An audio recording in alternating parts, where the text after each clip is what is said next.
ሰዓታትን ብዙ ጊዜያትን ይወስዳል። ለምን? ለመያዝ ቀላል ነው። ትምህርቱ በቀላሉ ሊረዳ የሚችል ነገረ ቀኖና ሲሆን ይቀለናል። ነገረ መለኮቱ ትንሽ ጠጠር ስለሚል ብዙ ጊዜ እኛም በመድረክ ጫና እናሳድርበትም እኛንም እናንተንም ይከብደናል የሚል ነገሮች በውስጥ ስለምናብሰለስል ከዚህ አንጻር እልፍ እንለዋለን። አሁን ግን ያደጋችሁ እየጎለመሳችሁ ስትመጡ የምታሳዩት የትምህርት መጠንና ፍላጎት እንዳደገ ይታወቃል። የዛሬ 2 ሳምንት በነበረው የነገራችሁ እንትን ቀጥል የሚል ነው። ጥሩ ወተት ከመጋት ዳቦ ወደ መብላት ከመጣ አንድ ልጅ እድገት አለ ማለት ነው እና ቅዱስ ጳውሎስም ይህንን የተናገረ ሀሊበ ወጋይክሙ ሁልጊዜ ሕፃን አይምሮ እየሆናችሁ የማስተምራችሁ ትምህርት ሕፃን እንደሚጠጣው ወተት ነው ምግታችሁ። ዳቦ መጎርደር ጥሬ መቆርጠም ላለመደ ብላቴና ምግቡ ወተት ነው፣ የእናቱ የእንስሳት። ሁልጊዜም በሕፃን አይምሮ የሚኖር ክርስቲያን የሚማረው ትምህርት ልህሉህ እንዲሆንለት ነው የሚፈልግ። ለዛሬ ስልላል አልገባኝም ይላል። ይህ ሁልጊዜ ልህሉህ አይምሮ ነው ማለት ነው።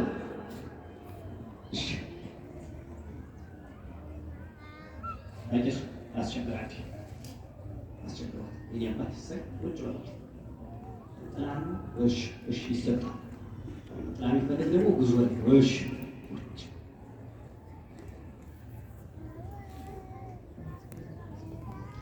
ስለዚህ የባለፈውን ዘመን አስተርእዮ እንዴት እንደተገለጸ በስጋ ሲገለጽ ምሳሌውን ቢተካከል ሊቃውንት ባለሰጠሩት ደካማ የሆነች የዓይናችን ብርሃን በምላት ከሚኖር ብርሃነ ፀሐይ ጋር ተዋህዳ ብዙ ማይሎችን ብዙ ኪሎ ሜትሮችን ማየት እንደምትችል ሁሉ ውሱን ስጋ በምላት የሚኖር አካላዊ ቃልን ሲዋሃድ መላ ብለናል።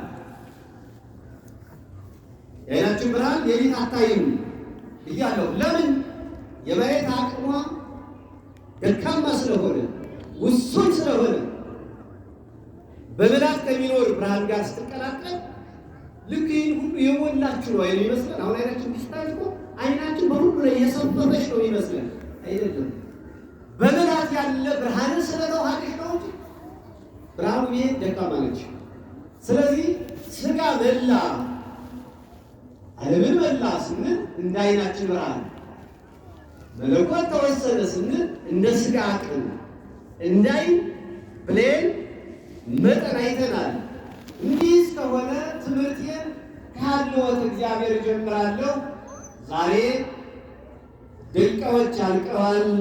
20 ደቂቃ ብቻ ጋር ሶስት በዚህ ደቂቃ ቢሆን ሀልዎተ እግዚአብሔር የእግዚአብሔርን መኖር በየትና እንዴት እንደምናውቅ ሀልዎተ እግዚአብሔር እንማራለን። የምንማርበት ርዕስ ደግሞ እንዲህ ይላል፣ ወዘኢያስፈሪ እግዚአብሔር እምፍጥረተ ዓለም ይታወቅ በፍጥረቱ በሐልዮ ወበአይምሮ። አይተነው የማናውቅ እግዚአብሔርን በፍጥረቱ ወይም በስራዎቹ እናየዋለን፣ መኖሩን እናረጋግጣለን። ቅዱስ ጳውሎስ በሮም ለሚኖሩ ክርስቲያኖች በጻፈው መልእክቱ ምዕራፍ 1 ቁጥር 20 ላይ የእግዚአብሔርን ሕልውና ከምናውቅበት አንዱን ኃይለ ቃል ሚሳርዬ ሀልዎተ እግዚአብሔር እንዴት ይታወቃል?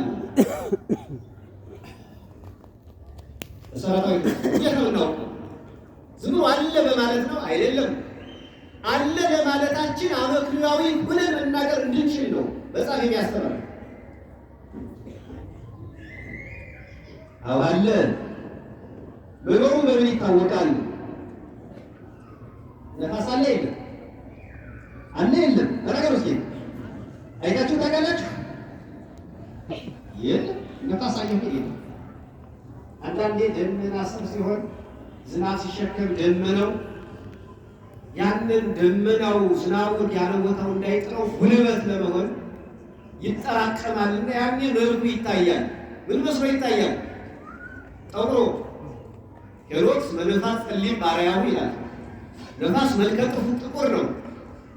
ነፋስ የመጣው ሰው ከንፈሩ ሁሉ ነው የሚጠቁር። ይሁን እንጂ በቀላሉ ነፋስን ማየት አንችልም፣ ግን አለ። በህልውና የሚኖር ነፋስ ህልውናው ከተረጋገጠ ፈጣሪ ነፋስ በህልውና እንደሚኖር የተረጋገጠ መሆን መቻል አለብን ነው።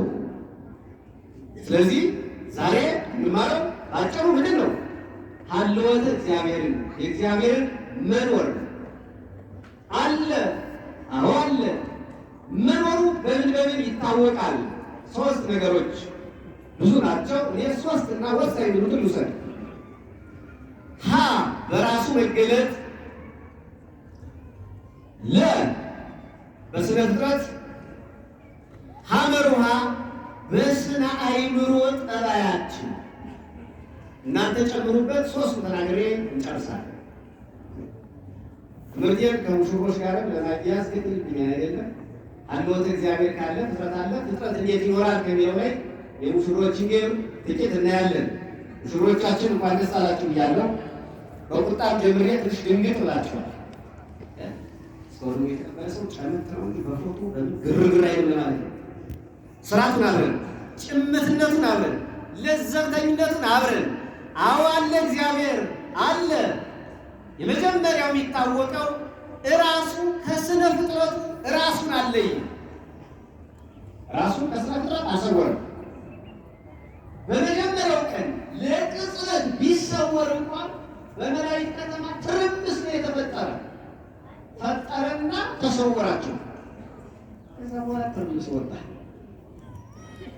ሲተራመሱ ዲያብሎስ እንደው አዳመጠና ሁኔታውን ይህን ነገር አሳልፌ መስጠት የለብኝም እኔ አለሁ ልበል አለና ከዓለመ መላእክት ትንሽ ከፍ ብሎ ስለነበር እኔ አለሁ አለ።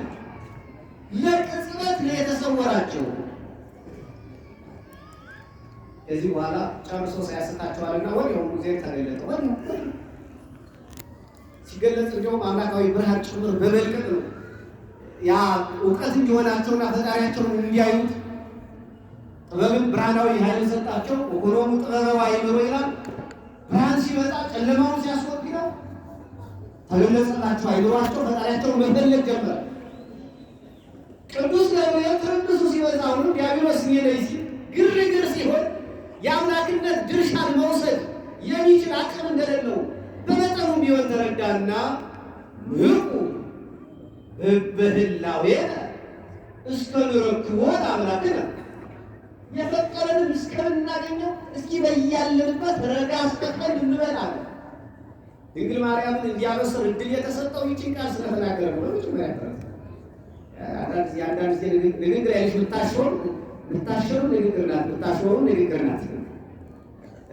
እንደኔ ንግግር ቆንጠጥ ካደረገች ረፍ በሉት ትጠበላለች። እንደነንተ የንግግር ለስለስ ካለች ናበለው ግባበለው ይባላል። ያው ጸረ የለኝም እያሏችሁ ይሰማል ይሰማል አይሰማም? ተናገረች። አሁን እንሰማማለን። የትልቅ ትርቁ ነው የሰጠን። ወደ ምስራቅ አድርጉት ወደ ምዕራብ አድርጉት ማይባል ዲሽ ነው እኮ የተገጠመልን። ሁሉም አቅጣጫ መልዕክት መቀበል የሚችል ምስራቃውያንን ለመምሰል ወደ ምስራቅ፣ ምዕራባውያንን ለመምሰል ወደ ምዕራብ አንመልሰው። ምኑ ነዋ ከሁሉም አንግል የሚመጣውን መቀበል ይችልልናል። ስለዚህ ተባለ እንድንሰማ ያደረገ እንድናይም ያደረገ እንድንናገር ስሜታችን እንድንገልጽም የፈቀደ እግዚአብሔር እሱ በሕልውና የሚኖር ኃይል ለዘላለሙ ክብርና ምስጋና ለእርሱ ይሁን። ስለዚህ ለፍጥረቱ ዘወትር ስለሚገለጽ በመገለጹ በኩል ጸንቶ መኖሩ ሕልውናው ይታወቃል። ለመላእክት ኋላም ለአዳም አዳምን ፈጠረው፣ ሁሌ ይጎበኘዋል፣ ይገለጽለታል። ወድቆ ተሰስቶ እንኳን ተገልጾለታል። ሲያልፍጡር ብሎ ሰውኛ ኮቴው ተሰማ ይላል ወደ አዳም ሲል ኮቴ ሰማና አዳም ተደበቀ። አይት ያለው ከአዳም አለ። አሁን የአዳምን ስህተት መደበቅ አውቆ እኮ ነው ሊለው የሄደ። ወዴት ነው አለው? ከርቼ ተደብቄአለሁ አለው። ኮቴ አሰማ። አዳም በልቶ ራቁቱን ሆኖ ቅጠል ቆርጦ ኀፍረቱን ሸፍኖ እንኳን አልተለየውም እግዚአብሔር።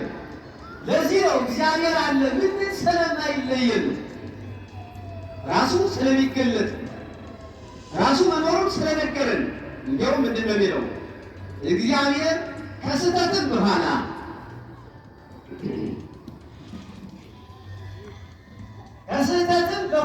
ቢሆን ምንድን ነው ያለው? ከኔ አምልኮት እንዳትወጣ ብሎ አስተምሮታል። ሲወድ ራስ ወደዚህ ምድር ሲመጣ ብላ ማፈገጽከ በወዝ ብላ ሃይማኖትን ግን እንዳትቀር ነው ያለው። የሰው ስነ ምግባሩ ይደርቃል። ከሃይማኖቱ ከወጣ ግን አበቃል። ተገዥነቱ ለእግዚአብሔር አይደለም። የፍጡር ባለቤትነትን ቢወስድም የግብር አባትነትን ዲያብሎስ ይወስዳል። ጓለ ጽራዊ ይባላል። ዛባላ የጠላት የዲያብሎስ ልጅ ይባላል። በግብር በስጋ እኮ አይደለም። ዲያብሎስ በስጋ አይወልድም፣ ረቂቅ ነው። ከማንም ጋር አይባዛም። በግብር ግን ዓለምን ያጥለቀልቀዋል። በግብር በመንፈሳዊነት በመንፈስ ቅዱስ ሀብትነት ቤተ ክርስቲያንን 1 ሚሊዮን ልጆች እንዳሏት ይታወቃል። ዲያብሎስም ግብሩን መስለው በሚኖሩ በሚሰሩለት በኩል የአባትነት ድርሻው ከፍተኛ ነው። ብዙ ልጆች አሉት ማለት ነው። ብዙ ሌባ፣ ብዙ ቀጣፊ፣ ብዙ ገዳይ፣ ብዙ ወንበዴ፣ ብዙ አጭበርባሪ፣ በድምሩ ብዙ ልጆች አሉት። እግዚአብሔር ደግሞ በአንጻሩ ንጹሐን ክቡራን 99 ነገደ መላእክት 10ኛ ደቂቀ አዳም እንደ ሰው ተፈጥሮ እንደ መልአክ የሚኖር መናኝ ዓለምን የናቀ እንደ ተክለ ሃይማኖት እንደ አቡነ ገብረ መንፈስ ቅዱስ እንደ አባ ጊዮርጊስ ዘጋስጫ እንደ ሊቃውንቱ እነ ቄርሎስ እነ ዮሐንስ አፈወርቅ እኒህ አሉት። ዓለም ተጨንቆ በአንድ በኩል ቢመዘን አንዱ ቅዱስ የሚቆምበትን ሚዛን እንኳን ነቅነቅ እኔ እግዚአብሔር ናቸው። ስለዚህ በእነዚህ በኩል ስለሚገለጽ እግዚአብሔር ምን አለ መኖሩ በዚህ ይታወቃል። ኦሪት ዘፍጥረት ምዕራፍ 7 ላይ ስታነቡ ምዕራፍ 11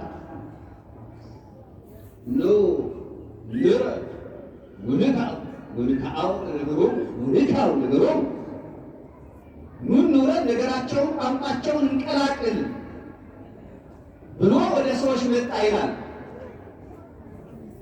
ለምንድን ነው እነዚህ ሰዎች ግንብ የሰሩ? እሱስ ግንብ ማፍረስ የመጣ ለምንድን ነው? ከመገለጹ የተነሳ ሰዎች ተሰናከሉ። ስለሚገለጽ ብቻ ሰው አርጎ ይሆናል ብላችሁ እንዳትሉ። እግዚአብሔር ስለተገለጸልን አምነን እንኖራለን፣ ስነ ምግባር ኑሮን እንኖራለን አይደለም፣ እንድንኖር ሲያደርገን ነው። ያ ደግሞ ሌላ ነው። ለምንድን ነው ሰዎች ግንብ የሰሩ? ስለሆኑት ነገር ሰርተውታል። አንደኛ እግዚአብሔር መኖሩን ሊናገር ደብዳቤ ከሰማይ ላከ። 3 አካላት አንድ መለኮት በሰማይ አለ የሚል ደብዳቤ ከሰማይ ወረደ። ዓለምን ፈጥሮ ሚገዛ በወቅቱ የነበሩት ነገስታት ያችን ደብዳቤ ያነበቡና እንዴ ደግሞ ገዥ ከላይ አለ ወይ ጥጋብ አሉ። እንዴት ያለ ጥጋብ ነው! ያው ከላይ በጣም ጥሩ።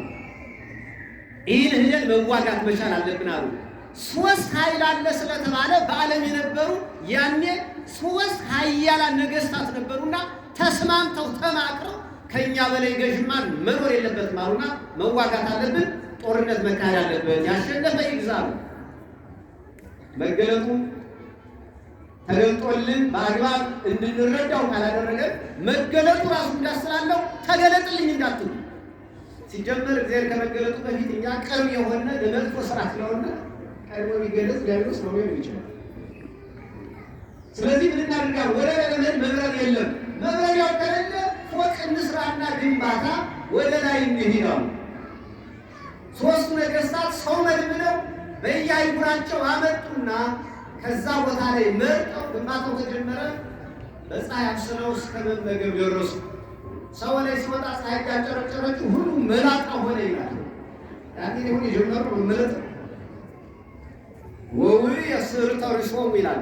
ፀጉራቸው ጭንጫ ላይ እንደበቀለ ሰርዶ ቅንጭር እያለ እየነደደ ወደቀ ይላል። ከዛ በኋላ ቀስ መወርወር ጀመሩ እና ሰይጣን ላይ ሆኖ ደም እየቀባ ይልከዋል። አሁን አንዱ ተወጋ ይላሉ። ሁለተኛ ይልኩና አሁን ሁለተኛው ቆሰለ ይላሉ። ይህ ምንድነው? አለሁ ብሎ ደብዳቤ ስለላከ ነው እግዚአብሔር። መጨረሻ ላይ መጣና በአምላክነቱ ሲገቡበት እሱም እሺ አይልም። መጀመሪያ ቋንቋውን ቀላቀለና ስራውን አቆመ። የቋንቋ መደበላለቅ እንኳን የሚያተራምሰው ዛሬ የሚያተራምሳል አይደለም። እንጨት አምጣ ሲለው ድንጋይ፣ ድንጋይ አምጣ ሲለው እንጨት እያመጣ ትርምሱ ወጣ፣ ስራው ቆመ። አንድ ሁለተኛ ግንባታው የስም መጠሪያ ይሁን ይኑር ብለው ሰዎች አንነካውም አሉ። የለም የኋላ ትውልድ ወይ ወደ ላይ እየወጣ ይመጠብጠኛል ወይ ያመልከዋልና ነፋስ አምጥቶ በትንትን ነው። እዛ በኋላ ሁሉም ቋንቋውን ይዞ ተበተነ። ለዛ ነው እዛ በኋላ ነው 72 ቋንቋ የሚባል የመጣ የዛን ጊዜ ነው። ለሐዋርያት 72 ቋንቋ ተገለጸላቸው ብንላችሁ ያ ግንባታ ሲሰራ አንድ ቋንቋ የነበረው ማህበረሰብ 72 ኃላፊ ነበረው መሐንዲሱ። 72ቱ መሐንዲስ ሳይግባባ የየራሱ ቋንቋ ይዞ ስለሄደ በዓለም ላይ 72 ቋንቋ ነበር። ይሄ 72 ቋንቋ የጰራቅሊጦስ ዕለት መንፈስ ቅዱስ ገለጸላቸው። ሚስጥሩ ይሄ ነው እንጂ አዲስ ቋንቋ ከሰማይ ያወረደ ማለት አይደለም። የሌታ በዚህ አለ ይኖራል። ስለዚህ ራሱ እየተገለጸ አለው ስላላቸው አባቶቻችን ስለነገሩን አለ አይተነዋል ስላሉን ተረድተነዋል አለ ይኖራል። ሁለተኛ ስነ ፍጥረት ላሳጥ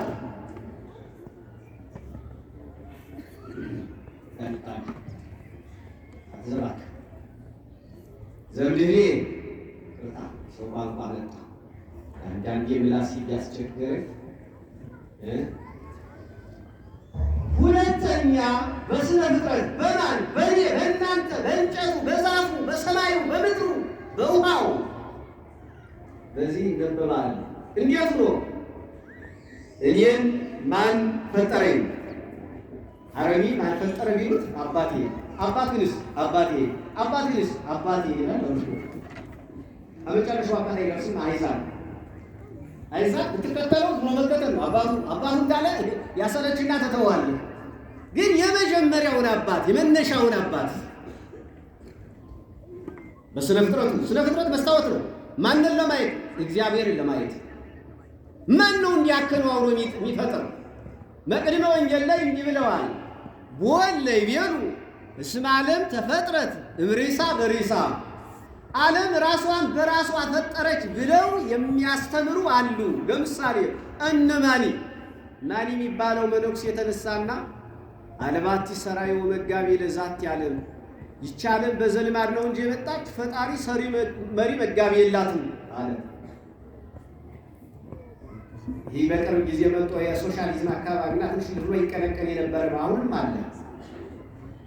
ዓለም በራሱ ጊዜ ምንድነው ዝግመተ ለውጥ የሚባለው ማለት ነው ሳይንስ። ይህ አሁን በአዲሱ ሳይንስ ዲስፕሮቭ ተደርጓል እንጂ መጀመሪያ ሁሉም ኤቢሲዲ ወደ ሀገራችን ሲመጣ ሁሉም በዝግመተ ለውጥ ሰው ተቆጣ ሰው ከንጅጆሮ እያለ ራሱን ሲሰድብ የኖረ ህዝባችን ወይናቻ ታላቁን እግዚአብሔር ተገልጾ የሰራውን መጽሐፍ ቅዱስ ትቶ ሰው ትላንትና ትንሽ ባለችው ስነ አእምሮ ተመራምሮ ባመጣት ቆንጸልጻላ ውጤት ራሱን ሲሰድብ ይኖራል። ክቡር አርአያ እግዚአብሔር ሰው ሲመጣ ከተጣና ከዝዶሎ ነው እያለ እኔ የኤቢሲዲው ዓለም ሰው ከየት ነው የመጣ?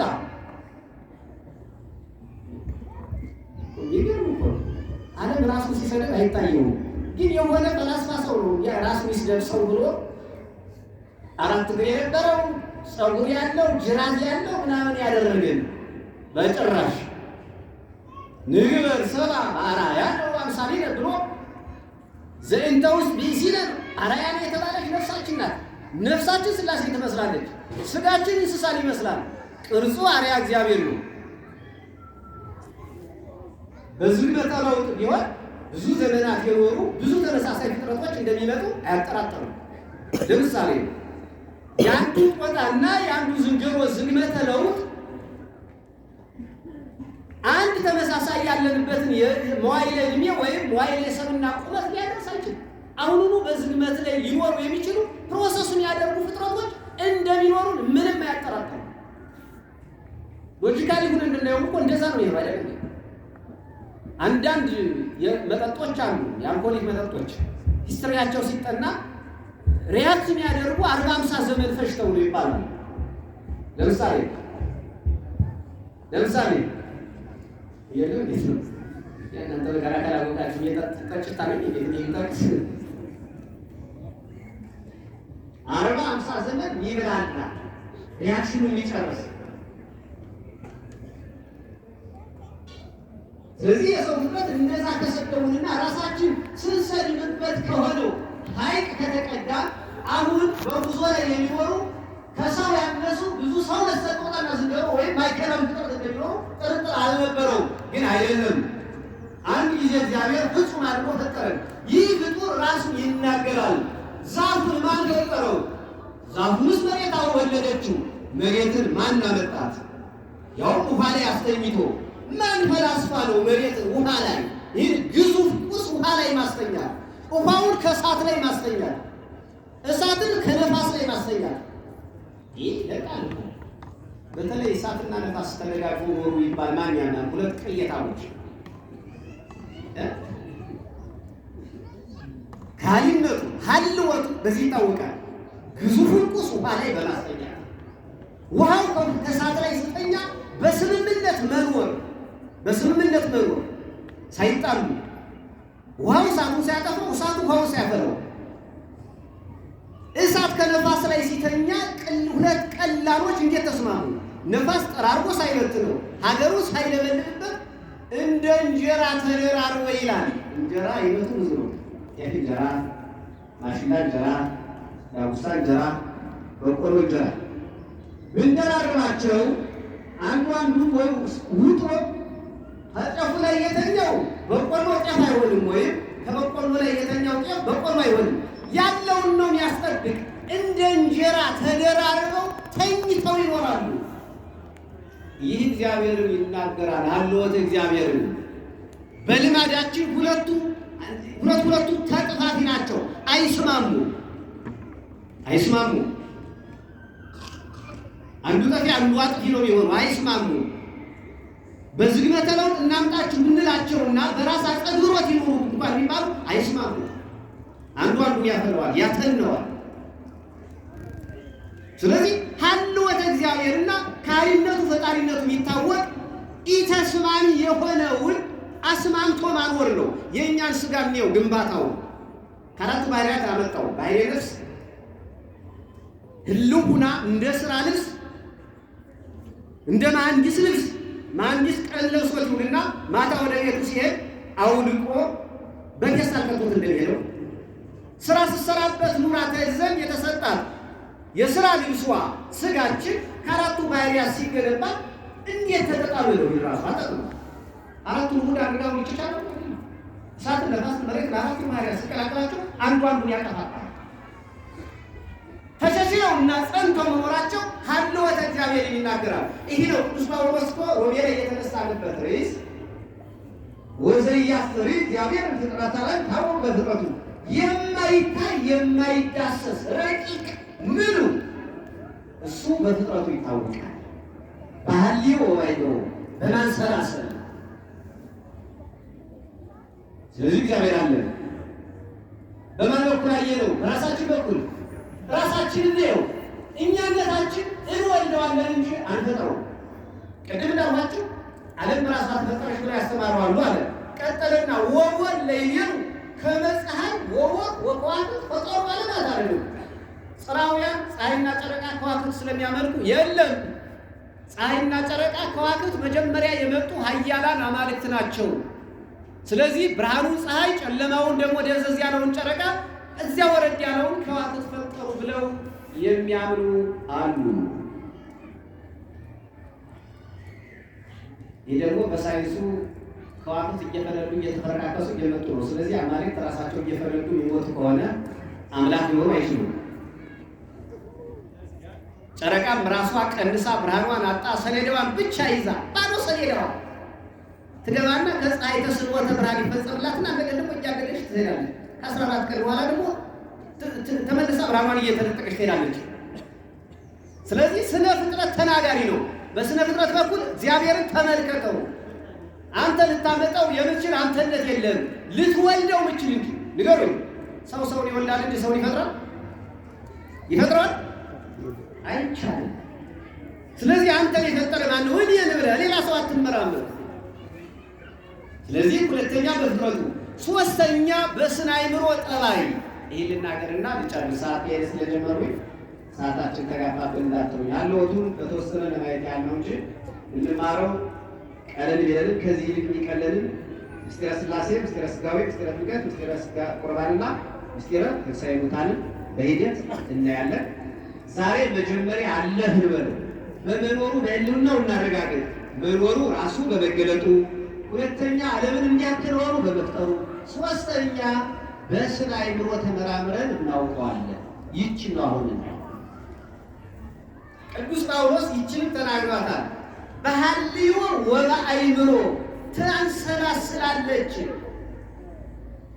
መቅድመ ወንጌል ምን አላት? ወይም ይሄ አሞኒዮስ ወባቲ አእምሮ አለ። ሰውን ሲፈጥረው እንደ እንስሳት መጀመሪያ ሁለት ኃይለ ንባብ ይሰጠው፣ ኃይለ ዘርና ኃይለ እንስሳዊት ወይም ኃይለ ፍጥረት ትባላለች። የሥጋ ግንባታው እንደ እንስሳ አደረገው።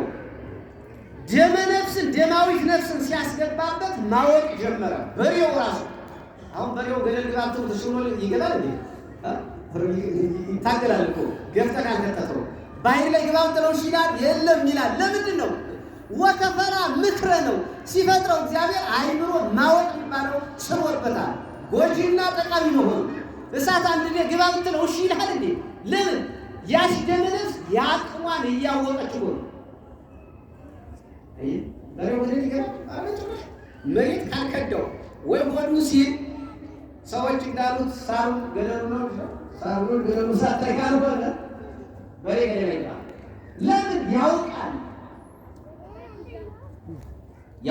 አያው የተቀሩ በተለይ ደግሞ ምን ነው ለእያንዳንዱ ስነ ፍጥረት ትልቅ ነገር ሰጥቶታል። ወከፈላ ምድረ ለሰገሩ ይላል። ደግሞ ለይቶ ደግሞ ሰጎንን ደግሞ በማ አድርጓታል ይላል። በእያንዳንዱ የራስ ስጦታ አሳድሮበታል። ሰውን ደግሞ በስነ አእምሮ ፈጣሪውን ያውቅ ዘንድ ምን ጨመረበት? ኃይለ ንባብ። እስኪ በሉት ኃይለ ንባብ። ኃይለ ንባብ ማለት ልባዊነት፣ ሕያውነትና ነባቢነት። መናገር፣ የተናገረውን በሕያውነት አገናዝቦ መኖር፣ ያውን ልብ አድርጎ ተረድቶ መኖር በነፍስ ውስጥ ያለ ነው። ካራዊት ለይተን ይችን ስለያዝነ ከእንስሳት ካራዊት የተሻለ ስራ ምንሰራ የተሻለ ስነ አእምሮ ምርምር የኖረን ሶስተኛኛ ኃይለ ንባብን ስለጨመርን ነው። ኃይለ ዘር፣ ኃይለ እንስሳዊት ወይም ኃይለ ፍትወት እና ሶስተኛ ኃይለ ንባብ። የሰው ልጅ የተሰጠችው ከእንስሳት የተለየባት ሶስተኛው ይችላል ወይም ነፍስ ምንላት ተገናዝባ ነው የምትኖር። ለባዊት ልብ ታደርጋለች። የተናገረችውን ትረዳዋለች። የተረዳችውን ሕያው አድርጋው ትኖራለች እንጂ ነፍስ ጋር ስትለቀው ዝም ብላ ማትናገር የሆነሽ ነገር አይደለች። አንዳንዶች ነፍስ ምታከላለች ተብሎ ተጠይቀው ነበር። እንታለች ማለት ነፍስ እንታለች ወጥሪታ ትንሽ ናት። ምንድን ነው የምታደርግ? ወፍራም ቡለን አይደለም። አካለ መላእክት ከለመላእክት ማለት በመጠኑ ብዙ መልአክ አለ። ምን መልአክ አለ? መጠነኛ መልአክ አለ። የእኛ እንትናችን ነፍሳችን ስጋችን ባለበት ልክ በቁመታችን ልክ ተሰርታ ተቀምጣ ትኖራለች። በስጋ ልክ ለዛ እኮ ነው የትኛውም ጫፍ ነካ ሲያደርግ ይመስላል ወጥቶ ይላል። ለትልቅ ሰው አታጥረውም። ለምን? በስጋው ልክ ነው የምትሰጠው። ይቺ ተገናዝባ ነው የምትኖር። ለዚህ ነው የዛሬ ሳምንት 2 ሳምንት ሳስተምር በምስጢረ ኩነታት ውስጥ አብ በለባዊነት ወልድ በቃልነት መንፈስ ቅዱስ በሕያውነት ሲኖሩ ተገናዝቦ የኩነታት ነፍስ ምሳሌያቸው ትሆናለች። 3 ነፍስ አትባልም፣ አንድ ነፍስ ነው። በኩነታት ተገናዝቦ ተፈልጦ ተከፍሎ የለም። አንድ ልብ፣ አንድ ቃል፣ አንድ እስትንፋስ ነው። ይቺ ትመራመራለች። አቤት ስንቱን ተመራመረች! በዚህ ጊዜ እኮ የምታመጣው ነገር እጅግ በጣም የሚደንቅ ነው። ከአንዳንዱ ቦታ ላይ እንደኔ ቢጤት ብላ ፈዘዝ ብላ የሰፈር ወሬ ብቻ ስታራጅ ትኖራለች። ከአንዳንዱ ላይ እጅግ በጣም ትወላ ትሰለጥንና ፕሌን ታበራለች። የሚበራውን ፕሌን ትሰራለች። ስለዚህ ነፍሴ በምልክት ያለች ነው። መመራመር የኔታ በንዛዜ በወሬ ነው ያለች፣ በንቃተ ህሊና ነው ያለች ብለህ ራስህን መርምረው። ሰዎች ሞባይሉ የአንዱ ጭንቅላት ሞባይሉ ፈጥራ መጣችው፣ የአንዱ ጭንቅላት ለመደወል ይጨነቃል አይደል? የነፍስ ፍልስፍና በሰራንበት ነው። አልተፈላሰብን ካላሰራናት ምንም ዝም ብላ ከስጋችን ተወጥፋ ምንም ሳትጽፍ ባዶ ሰሌዳዋ ወጣ ነው። እንድትሰራ ተረዳናት፣ ካንቀሳቀስናት ትሸከማለች፣ ትመራመራለች። ተመራማሪ ስለሆነ ዓለምን ተመራመረችበት፣ ሀልወት እግዚአብሔር ደግሞ አወቀችበት። መጽሐፍ እንዲህ ይላል የማቴዎስ ወንጌል ምዕራፍ 7 ቁጥር 7 ላይ እንግዲህ አለ ለምኑ ይሰጣችኋል፣ እንድታውቁት አብዝታችሁ ለምኑት፣ ፈልጉ ይሰጣችኋል፣ እሱ ወትረኩ ነው፣ ወንጉዱ ወይትረሃወክሙ፣ አንኳኩ ደጅ ጽፉ ይከፈትላችኋል። ለምኖ እንደማን ለምኖ እንደ ዲሜጥሮስ እንደ ማቴዎስ እንላይታው ያለ ቀና ብሎ ሲያይ እስከ ጣሪያም እስከ መንበረ ጸባዖት እስከ ሥላሴ መቀመጫ ዝቅ ሲል እስከ መሰረተ ምድር እስከ መጨረሻ በምን በስነ አእምሮ ልናፈላስፋት ይገባል። በስነ ፍጥረት ደጅ ጸንቶ ስነ አእምሮ ርቱዕ ሆኖለት የተገለጸለት ከቀደሙ ሰዎች አብርሃም፣ ከኋላ ሰዎች ሙሴ ጸሊም። አብርሃም ይታወቃል፣ ዘመዶቹ አምልኮትን አቋረጡ፣ እሱ ተመራመረ። በስነ አእምሮ አወጣ አወረደ፣ አወጣ አወረደ። ፀሐይ ላምልክ አለ። መጨረሻ ላይ ፀሐይ ትገባለች አለ። ተከራከረ ራሱ ጋር ፀሐይ ስትገባ ሌሊት ጨለማ ነው፣ ማን ይጠብቀኛል አለና መጨረሻ ላይ አእምሮ ምን ብሎ አሰራው? አምላከ ፀሐይ ተናበበኒ፣ ግዙፉን ፀሐይ ብርሃን የፈጠረ አንተ ተናገረኝ ብሎ ጥያቄ አቀረበ። ከዚህ በኋላ አብርሃም አለው መጣና አእምሮን አፈላስፈው እንዲጠራ አለዚያ ሞት ነው ጠርቶ ይጨርሳል። በስነ አእምሮ በስነ ተምሮ አእምሮን አንቀሳቅሰው ሰፍረው መጥነው በለኩ ልክ ብቻ ሰፍታ አጣሩ ነው። ጭንቅላት እኮ ዓለምን በመላት ያስስ የተሰጠ እንጂ እንደ ስጋ በተሰፋለት ጥብቆ ብቻ ተሸፍኖ ይኖር አይደለም። ስለዚህ አብርሃም አምጣለ። ሙሴ ጸሊም የኋላ ሰው ነው፣ መማር ይችላል፣ ግን የሚኖር በረሃ ላይ ነው። በረሃ ላይ ብሔረ ጉምዝ ነው። እሱ ወንበዴ ነው። ቄስ ደርሶ ያውቁም፣ ከመምህር ደርሶ ያውቁም። እዚያው ተወለደ፣ በረሃ ውስጥ በረሃ አደገ። አድኖ ይበላል፣ ደብድቦ ይቀማል። አንድ ቀን ግን ምን አለ? ፀሐይ እንደው በጣም አትላለውና አንቺ ነሽ ዘመዶች የሚያመልኩሽ አንቺ ነሽ ፈጣሪ ይላል። ይሁን ዶአችም አሁን ማታ አስገቢ ደግሞ ያሻው ይቀዘቅዛል አለና ተነጋገረ። ፀሐይ ጋር መልስ አጣ። ፀሐይ ስትገባ እንዲህ አለ፣ ብርሃኑን ወስደ ጨለማውን፣ ጨለማውን ወስደ ብርሃኑን የምታመጣ ሲግለጽልኛል። ዓለም የሚንቀጠቀጠው ወንበዴ ገስግሶ ከኢትዮጵያ ተነስቶ ግብፅ ገዳማት ሄዶ ተምሮ የገዳሙ አባት ሆኗል። ይህ የስነ አእምሮ ውጤት ነው። ስነ አእምሮ በዚህ ነው መፈላሰፍ ያለበት እንጂ ተንኮል አይደለም መፈልሰፍ ያለበት። ሃይማኖት እኮ ስታይዋት ከኢምንት ላይ ከምንም ላይ አጭበርብራ ቤት ሰርታ ካርታ ፕላን አውጥታ ሽጣ የምትተዳደር ነች። ለክፋትም ከሆነች ወዳቲ ጽነት ይላል። ከስህተት በኋላ አይምሮ ጠማማ ሆናለች ይላል። ወልዳ ደግሞ ወሬን ወልዳ አሳድጋ ዋሽታ ሰፈሩን ተቀጣጥሏለች። ቀላል እኮ አይደለችም። እንጂ እንግዲህ ፈታ ነው ያ የስራ ይሮን ጤፍ ነው ወደ ታት ያጠልናል ወደ በጎነት ጥነት እንዲኖራት ማድረግ ነው። ደጅ ጽፉ ይከፈትላችኋል፣ ሲያንኳኩ ማይከፈት የለም። ስናንኳኳ በስነ አእምሯችን ይከፈትልናል። ለምሳሌ አሁን ወዲያውኑ በቅጽበት ተሰቅሎ ተሰከረኝ ይዞ ውስጥ መንግሥትከ አለ ፈያታዊ ዜማ ያስተማረው የለም። ስነ አእምሮውን ግን አየና አሰራው። የለም የተሰቀለ ከኔ ጋር ወንበዴ አይደለም ማለት ወንበዴው እኔ ነኝ። ወንበዴዎችን በቸርነቱ የሚቀበል ጌታ ሆይ ተሰቅሏልና በመንግስት አስበኛል ልጠቅልለው። ስለዚህ እግዚአብሔር ራሱ በመገለጹ ይታወቃል። አንተ እግዚአብሔር በእኔና በእናንተ በመላው ስነ ፍጥረት መኖሩ ይታወቃል። ሶስተኛ ተለይታ በተሰጠችን አእምሮ ይታወቃል። ይህቺ የነፍስ ኃይል ከስጋ በወሰደችው ግን እንጋባለን። ዋይነ ነፍስ ለባቢት ተትከወሲያል በስምረት ምትወድ ይቺ ነፍስ ደማዊት ነፍሳችን ከነፍስ ጋር ተዋህዳ ታፈቅራለች። ትልቁን የምታመጣው ከነፍስ አይደለም ከእንስሳት ነው። ዝሙት በእንስሳት ነው በሰው ነው ይበልጥ ሲገቡ ተናገሮች በማን ነው ይበልጥ በሰው እንስሳት ነው። ጌታ እንዳትስማት እንስሳት ነው። በጾም ስጋ ማመላ አስተምሪያችኋለሁ። ለምን መሰላችሁ? ከእንስሳት ኃይለ ፍትወት ትልቅ ናት። ካለን ላይ ስንጨምርበት ያድግብናል። እንደ ያድግብን ስጋ ተከለከለ